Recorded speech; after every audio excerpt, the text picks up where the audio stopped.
केंद्र सरकारच्या कामगार विरोधी धोरणाच्या निषेधार्थ नाशिकमध्ये देखील आज मोर्चाचं आयोजन करण्यात आलेलं आहे। आपण बघतोय या ठिकाणी जिल्ह्याभरातून जे कष्टकरी आहेत, कामगार आहेत, वेगवेगळ्या संघटनांचे कर्मचारी आहेत, ते या संपामध्ये दाखल झालेले आहेत। खरं तर पूर्ण देशभरामध्ये आजचा हा संप आयोजित करण्यात आलेला आहे। नाशिकमध्ये देखील आजचा हा संप जो आहे तो आहे आणि आज गोल्फ क्लब मैदान ते जिल्हाधिकारी कार्यालयात असा मोर्चा काढण्यात आला। डॉक्टर DL कराड आपल्यासोबत आहेत, कामगार नेते आहेत। डॉक्टर, एकूणच मागण्या काय आहेत आणि का बरं आपला हा संप?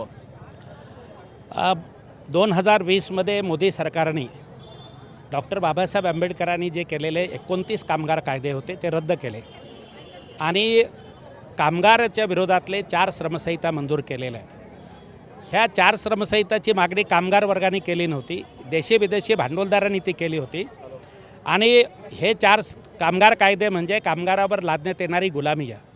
कामगारांना युनियन करता येणार नाही आहे, कामगार संप करू शकणार नाही आहे, कामगार कायम होऊ शकणार नाही आहे, कामगार वेतनवाढीसाठी लढू शकणार नाही आहे। हे सगळे विपरीत परिणाम हे कामगारावर होणार आहेत।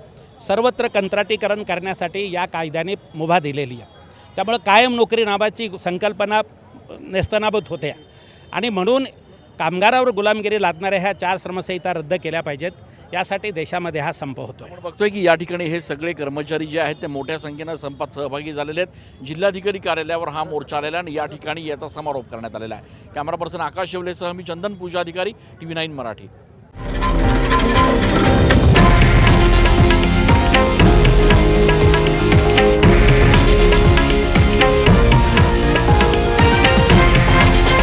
हे आहे देशातील नंबर 1 न्यूज नेटवर्क आणि आपण पाहत आहात TV9 मराठी, एकमेव।